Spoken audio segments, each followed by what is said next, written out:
When I arrived in Kalamazoo, it was October, and the war was still on.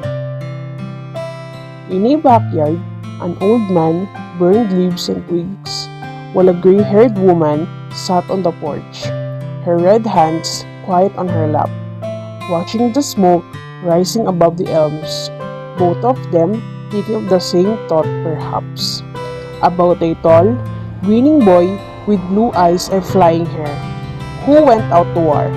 Where could he be now this month, when leaves were turning into gold and the fragrance of gathered apples was in the wind?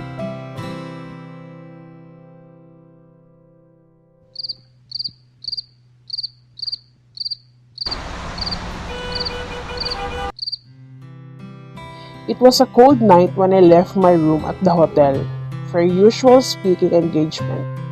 I walked but a little way. A heavy wind coming up from Lake Michigan was icy on the face. It felt like winter straying early in the northern woodlands. It was the same night I met Celestino Fabia, just a Filipino farmer, as he called himself, who had a farm about 30 miles east of Kalamazoo. Earlier that night, I had addressed a college crowd, mostly women. It appeared that they wanted me to talk about my country. They wanted me to tell them things about it because my country had become a lost country. Everywhere in the land, the enemy stalked. It was not hard talking about our own people. I knew them well and I loved them, and they seemed so far away during those terrible years that I must have spoken of them with a little fervor, a little nostalgia. Now, the floor is open for questions. Yes? I'm curious to know, are there much difference between American and Filipino women?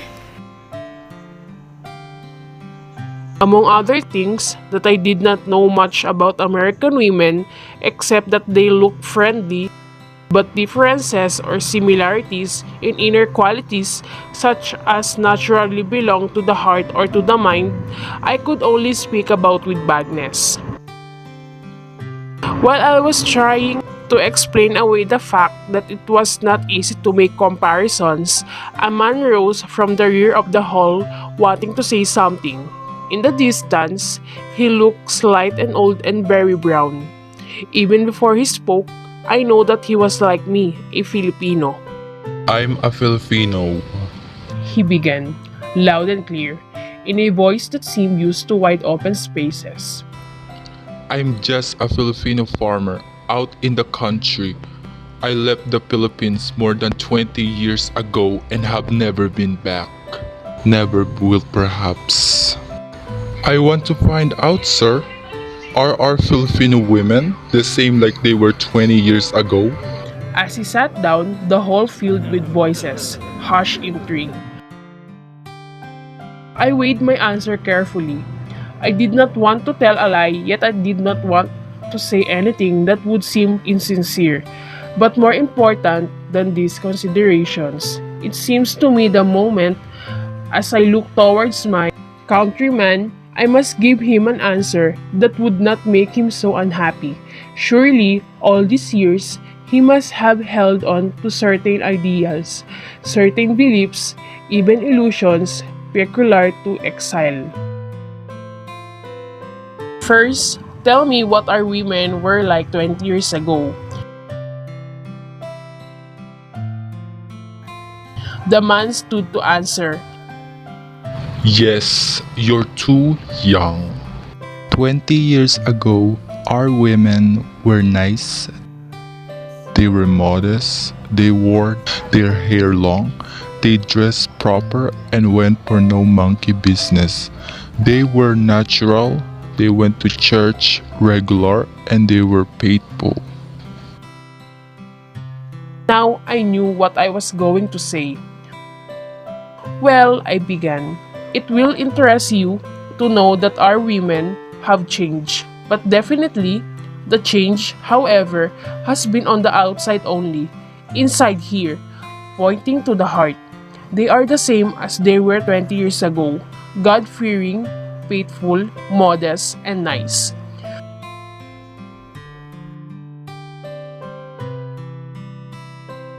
The man was visibly moved. I'm very happy, sir.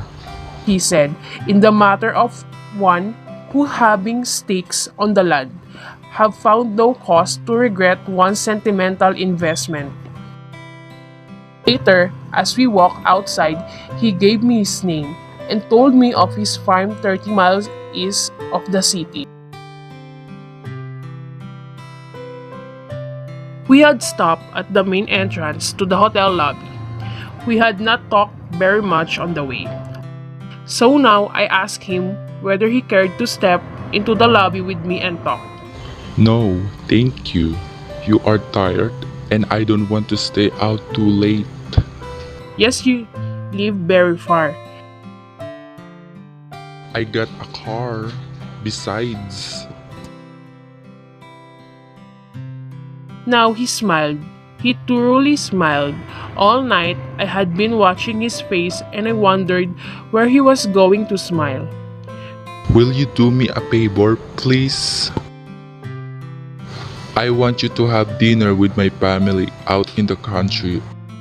I called for you tomorrow afternoon, then drive you back. Will be alright? Of course, I said, I'd love to meet your family. I was leaving Kalamazoo for Masi, Indiana in 2 days. There was plenty of time. You will make my wife very happy. You flatter me. Honest, she'll be very happy. Ruth is a country girl and hasn't met many Filipinos younger than I. Cleaner looking. We're just poor farmer folk, and we don't get to town very often. Roger, that's my boy. He goes to school in town. A bus takes him early in the morning, and he's back in the afternoon. He's a nice boy. I bet he is, I agreed. Roger, he'd be tall. You like him. Then he said goodbye and I waved to him as he disappeared in the darkness. The next day he came at about 3 in the afternoon. There was a mild, ineffectual sun shining, and it was not too cold. He looked younger than he appeared the night before now that he was clean, shaven, and seemed ready to go a party. He was grinning as we met. Oh, Ruth. Can't believe it. She can't believe it.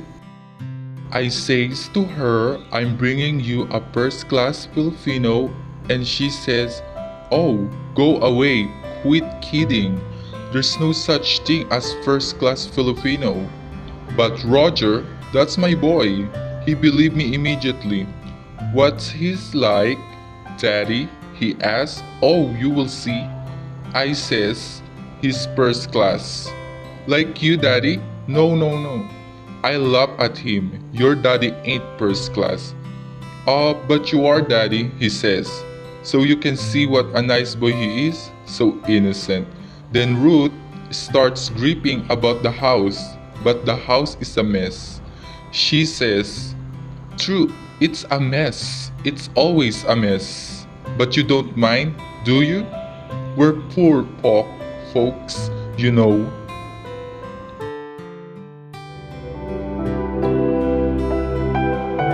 The trip seemed interminable. We passed through narrow lanes and disappeared into thickets, and came out on barren land overgrown with weeds in places. All around were dead leaves and dry earth. In the distance were apple trees.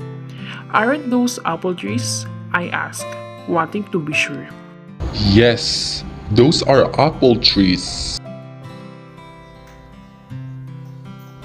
Do you like apples? I got lots of them. I got an apple orchards. I'll show you. All the beauty of the afternoon seemed in the distance, on the hills in the dull soft sky. Those trees are beautiful on the hills, I said.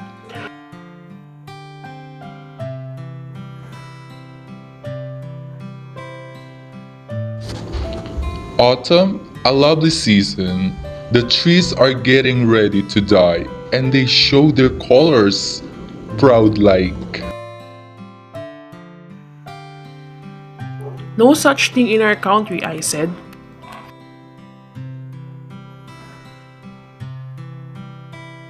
That remark seemed unkind. I realized later.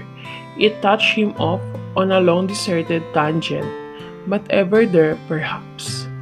How many times did the lonely mind take unpleasant detours away from the familiar winding lanes towards home for the fear of this? The remembered hurt, the long-lost youth, the grim shadows of the years. How many times indeed? Only the exile knows. It was a rugged road we were traveling, and the car made so much noise that I could not hear everything he said. But I understood him. He was telling his story for the first time in many years. He was remembering his own youth. In this old Visayan town, the streets are narrow and dirty, and strewn with coral shells. You have been there? You could not have missed our house. It was the biggest in town, one of the oldest. Ours was a big family. The house stood right on the edge of the street. A door opened heavily, and you enter a dark hall leading to the stairs. There is the smell of chickens roosting on the low-topped walls. There is the familiar sounds they make, and you grope your way up a massive staircase. The banisters smooth upon the trembling hand. Mother sits in her corner looking very white and sick. This was her world, her domain. In all these years, I cannot remember the sound of her voice. Father was different. He moved about. He shouted. He ranted. He lived in the past and talked of honor as though it were the only thing. I was born in that house. I grew up there, into a pampered brat. I was mean. One day, I broke their hearts. I saw Mother cry wordlessly, as Father heaped his curses upon me and drove me out of the house, the gate closing heavily after me. And my brothers and sisters took up my father's hate for me and multiplied it numberless times in their own broken hearts. But sometimes, I miss that house, the roosting chickens on the low-top walls. I miss my brothers and sisters. Mother sitting in her chair, looking like a pale ghost in the corner of the room. I would remember the great live posts, massive tree trunks from the forest. Leafy plants grew on the sides, bud pointing towards, wilted and died before they could become flowers. As they fell on the floor, Father bent to pick them and throw them out into the coral streets. His hands were strong. I have kissed those hands many, many, many times.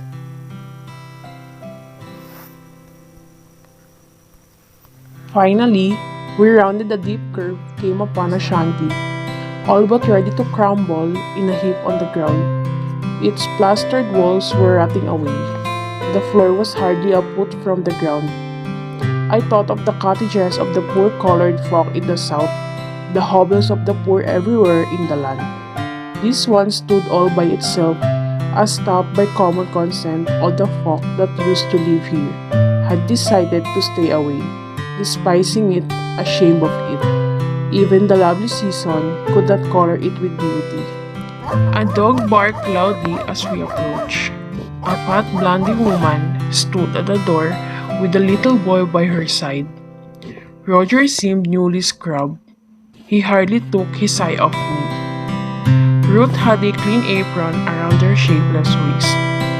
Now, as she shook my hands in sincere delight, I noticed shamefacedly how rough her hands, how coarse and red with labor, how ugly. She was no longer young, and her smile was pathetic. As we stepped inside and the door closed behind us, immediately I was aware of the familiar scent of apples. The room was bare, except for a few ancient pieces of second-hand furniture. In the middle of the room stood a stove to keep the family warm in winter. The walls were bare. Over the dining table hung a lamp yet unlighted. Ruth got busy with drinks. She kept coming in and out of a rear room that must have been the kitchen, and soon the table was heavy with food, fried chicken legs and rice, and green peas and corn on the ear. Even as we ate, Ruth kept standing and going to the kitchen for more food. Roger ate like a little gentleman. Isn't he nice looking? You are a handsome boy, Roger. You look like Daddy. Afterwards, I noticed an old picture laying on the top of a dresser and stood to pick it up. It was yellow and soiled with many finger rings. The faded figure of a woman in Philippine dress could yet be distinguished, although the face had become a blur. I don't know who she is. I picked that picture many years ago in a room on LaSalle Street in Chicago. I have often wondered who she is. The face wasn't blurred in the beginning. Oh no, it was young, face and good. I've been thinking where all the scent of apple came from. The room was full of it. I'll show you. He showed me a back room, not very big. It was half full of apples. Every day, I take some of them to town to sell to the groceries. Prices have been low. I've been losing on the trips. This apple will spoil. We'll feed them to the pigs. Then he showed me around the farm. It was twilight now, and the apple trees stood bare against a glowing western sky. In apple blossom time, it must be lovely here, I thought. But what about winter time? One day, according to Fabia, a few years ago, before Roger was born, he had an attack of acute appendicitis. It was deep winter. The snow lay heavy everywhere. Ruth was pregnant and none too well herself. At first, she did not know what to do. She bundled him in warm clothing and put him on a cot near the stove. She shoveled the snow from their front door and practically carried the suffering man on her shoulders, dragging him through the newly made path towards the road where they waited for the U.S. mail car to pass. Meanwhile, snowflakes poured all over them, and she kept rubbing the man's arm and legs as she herself nearly froze to death. Go back to the house, Ruth. You'll freeze to death. She clung to him wordlessly. Even as she massaged his arm and legs, her tears rolled down her cheeks. I won't leave you. I won't leave you. Finally, the U.S. mail car arrived. The mailman, who knew them well, helped them board the car and without stopping on his usual route, took the sick man and his wife direct to the nearest hospital. Ruth stayed in the hospital with Fabia. She slept in a corridor outside the patient's ward and in the daytime helped in scrubbing the floor and washing the dishes and cleaning the men's things. They didn't have enough money and Ruth was willing to work like a slave. Ruth is a nice girl, like our own Filipino women. Before nightfall, he took me back to the hotel. Ruth and Roger stood at the door holding hands and smiling at me. From inside the room of the shanty, a low light flickered. I had a last glimpse of the apple trees in the orchard under the darkened sky as Fabia backed up the car. And soon we were on our way back to town. The dog had started barking. We could hear it for some time until finally we could not hear it anymore. And all was darkness around us, except where the headlamps revealed a stretch of road leading somewhere. Fabia did not talk this time. I didn't seem to have anything to say myself. But when finally we came to the hotel and I got down, Fabia said, Well, I guess I won't be seeing you again. It was dimly lighted in front of the hotel and I could hardly see Fabia's face. Without getting off the car, he moved to where I had sat and I saw him extend his hand. I gripped it. Tell Ruth and Roger I love them. He dropped my hand quickly. They'll be waiting for me now. Look, one of these days, very soon, I hope, I'll be going home. I could go to your town, No! he said softly, sounding very much defeated but brave. Thanks a lot. But you see, nobody would remember me now. Then he started the car. As it moved away, he waved his hand. Goodbye, I said, waving back into darkness, and suddenly the night was cold, like winter's rain early in these northern woodlands. I heard inside. There was a train the next morning that left for Muncie, Indiana, at 8:15.